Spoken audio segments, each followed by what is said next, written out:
Telugu Desam party అంటే బలమైన party, party అధ్యక్షుడు చెప్పిన మాట విని పార్టీ. అరే ఎక్కడికి వెళ్ళినా నోరు మూసుకుని ఎన్నాళ్ళేసి వచ్చావంటే 6 నెలలేసి వచ్చావని మేము వెళ్తుంటే పార్టీ క్రమశిక్షణతో చంద్రబాబు నాయుడు ఫోటో పీకేయడం. నమస్కారం అండి, దిస్ ఇస్ #you. కాకినాడ జిల్లా పిఠాపురంలో మళ్ళీ వేడి వాతావరణం రగులుకుంది. ఆఖరికి ఈరోజు వర్మ గారి పైన దాడి చేసే ప్రయత్నంకి జనసేన వాళ్ళు వచ్చారు. దాని విజువల్స్ ఈరోజు చాలా హల్చల్గా మారినాయి. ఏంటి నేపథ్యం అని చూస్తే అక్కడ వాళ్ళు పెట్టిన పోస్టర్స్లో ఇది వరకు కూడా వర్మ గారి విషయాన్ని పదే పదే చెప్తా ఉన్నారు. చంద్రబాబు నాయుడు గారి ఫోటో ఉండట్లేదు. 20 ఏళ్లగా చంద్రబాబు నాయుడు గారి అక్కడ అభిమానులు ఉన్నారు. ఆయన కాపుకుల వర్గానికి బాబు గారిని దూరం చేసే ప్రయత్నంలో ఉన్నారు. ఇక్కడ ఇది మంచి పద్ధతి కాదు అని చెప్పి వర్మ గారు అక్కడ అఫీషియల్స్ని ప్రశ్నిస్తుంటే అక్కడ జనసేన నాయకులు ఇంటర్ఫీర్ అయిపోయి ఇక్కడ వర్మ గారి పైన దాడి చేయడానికి జరిగింది. ఇక్కడ ఎఫర్ట్ ఫస్ట్ ఈ దాడి విజువల్స్లోకి వెళ్లే ముందు అసలు జనసేన వాళ్ళందరూ ఒక విషయం గుర్తుంచుకోవాలి, ఇది కూటమి ప్రభుత్వం. ఈ రోజు వర్మ గారు కనుక ప్రచారం చేయకపోయి ఉంటే, వర్మ గారు మద్దతు ఇవ్వకుండా ఉంటే అక్కడ గెలుపు అనేది కొంచెం ఇబ్బందికరంగా ఉండేది. వర్మ గారు తన సీట్ వదులుకొని పవన్ కళ్యాణ్ గారికి ఆ స్థానం కల్పించి పిఠాపురంలో ఈరోజు గెలుపుకి నేపథ్యంలో ఆయన ప్రధాన పాత్ర పోషించారు. అలాంటి వర్మ గారిని ఈరోజు జనసేన వాళ్లే ఇలా తోసేస్తే కూటమిలో చిచ్చు మొదలవుతుంది. ఇలా కాకుండా సామరస్యంగా పరిష్కరించుకోవాలి. అండ్ చంద్రబాబు నాయుడు గారు ఫోటో పెట్టకపోవడం గురించి వర్మ గారు ప్రస్తావించడంలో తప్పే ఉంది. ఇది వరకు కూడా ఆయన కారు అద్దాలు పగలగొట్టారు, దాంట్లోనూ ఆయన పెద్దగా జనసేన వాళ్ళు ఎక్కడ నిందించలేదు. కానీ ఈరోజు విజువల్స్ చూడండి ఎలా తోసి పడేశారో ఆయన్ని.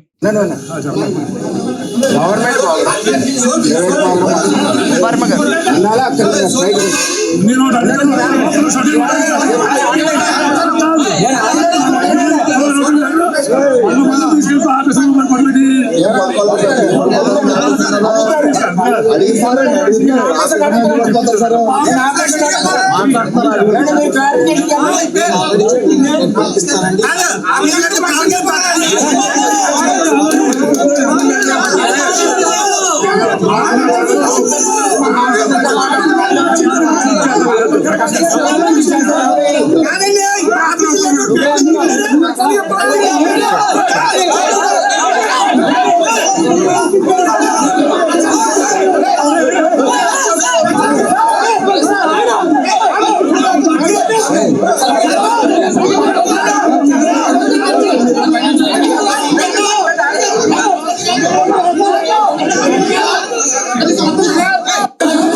చూశారు కదా వర్మ గారిని ఇలా నెట్టేయడానికి. ఆఖరికి జనసేన వాళ్ళు కొంచెం కూడా ఆలోచించట్లేదు. ఇది కూటమి ప్రభుత్వం, మర్చిపోతున్నారా? ఇది కూటమి ప్రభుత్వం, 2 చేతులు కలిసి ఉండాలి. ఈ విషయాన్ని మర్చిపోయి ఈరోజు పిఠాపురంలో ఎక్కడైతే డిప్యూటీ సీఎం పిఠాపురం నుంచి గెలిచారో అక్కడ ఇలాంటి రాద్ధాంతాలు జరుగుతుంటే, వర్మ గారు ఎవరైతే పిఠాపురంలో పవన్ కళ్యాణ్ గారు గెలుపుకి ప్రధాన పాత్ర పోషించారో ఆయన అడిగిన ఒక లెజిటిమేట్ క్వశ్చన్, ఈ రోజు బ్యానర్ల మీద చంద్రబాబు నాయుడు గారి ఫోటో ఏది? కాపు వర్గానికి ఆయన్ని దూరం చేసే ప్రయత్నం జరుగుతుంది అని చెప్పిన దానికి తోసేస్తారా? ఆయన బయట మీ ముందుకు తీసుకొస్తాను చూడండి. ఏమన్నా రానికన్నా మీరు కాశారు, అందరూ గోలెడుతున్నారు అన్నగారు మా పరిస్థితి ఎలా ఉన్నా. మీరు కొత్త టీం అంతా వచ్చేసి మీద పడిపోతున్నారు.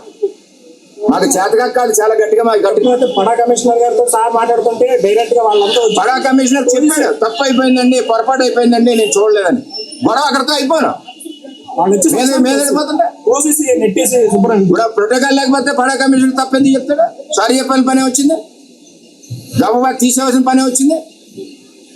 చాలా టూ మచ్ గా ఉంది నియోజకవర్గంలో. మేము ఎక్కడ పుట్టి పెరిగాము, మేము ఎక్కడి నుంచో దత్తలు రాలేదు ఇంట్లో. చూశారు కదండి, వర్మ గారు మీ ఇక్కడ పుట్టి పెరిగాము, అక్కడ అధికారులు అడిగితే తప్పైపోయింది అన్నారు, అక్కడితో సమస్య అయిపోయేది.